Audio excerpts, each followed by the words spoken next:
Word. Good morning and welcome to Little by Little, a short time in God's Word. Today's readings on February 17th, Genesis 50, Job 16:17, Luke 3, and 1 Corinthians 4. And I've been waiting for this to get to Genesis 50. It's one of the great chapters at the end of the book of Genesis, Joseph's life and how he reacts and what he says. So much good stuff here. So we're going to read some of it, talk about it, and hopefully draw some application in it for our lives. So Joseph's father has died, right? Jacob. And they're mourning, and they have burial. And the brothers are afraid. Verse 15. When Joseph's brothers saw that their father was dead, they said, "It may be that Joseph will hate us and pay us back for all the evil that we did to him." And the problem is, of course, is their mindset is fleshly. They're thinking, like many of us, someone we hurt someone, we did something wrong, they're going to get me back. There's a bit of naturalness to that, if you will. It's within us to think that. You hurt someone, you're expecting to get hurt back. And maybe you have been. And so you genuinely have that feeling. And so you go after someone before they can get after you. But there's a better way. So they sent a message to Joseph saying, "Your father gave this command before he died." And we don't know if he did. "Your brothers, please forgive the transgression of your brothers and their sin, because they did evil to you. And now please forgive the transgression of the servants of the God of your father." Joseph wept when they spoke to him. His brothers also came and fell down before him and said, "Behold, we are your servants." But Joseph said to them, "Do not fear, for am I in the place of God?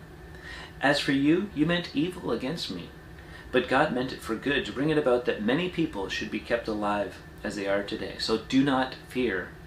I will provide for you and your little ones." Then he comforted them and spoke kindly to them.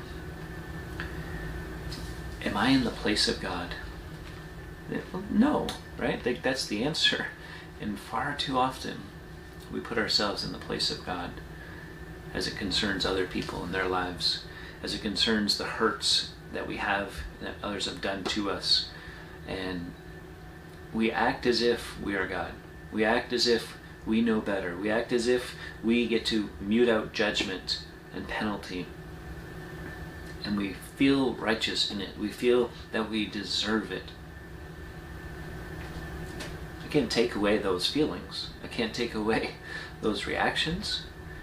But I can point to here and go, maybe there's a better way. And Joseph has found that. He recognizes, I'm not God. Look, you guys meant something for evil, but God had a plan. God meant it for good, to bring about the saving of many people.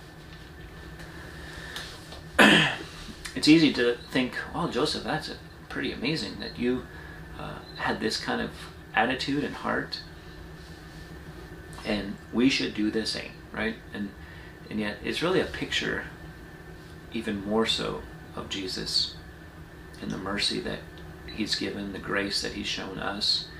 He was crucified. He didn't hold that against anyone. He willingly went to the cross, suffering the pain and the shame. Not so that he could say, now it's your turn, I'm going to bring it. But so that the things that people meant for evil, God has meant for good. Ultimately. So that we can have life and forgiveness. And he desires that we walk in that kind of life, that kind of forgiveness, that kind of grace, that kind of mercy. No one said it's going to be easy. You just read through Joseph's life and you realize it wasn't all easy. And it doesn't mean our lives are going to turn out in the same way, right? With everything with a nice bow, and it's like, wow, that was great.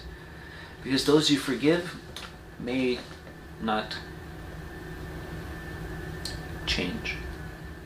Those you give grace to may trample on the grace that you offer.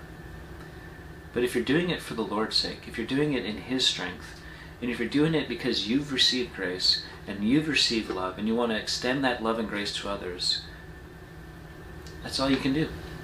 That's what we're called to do. Till next time, keep growing little by little.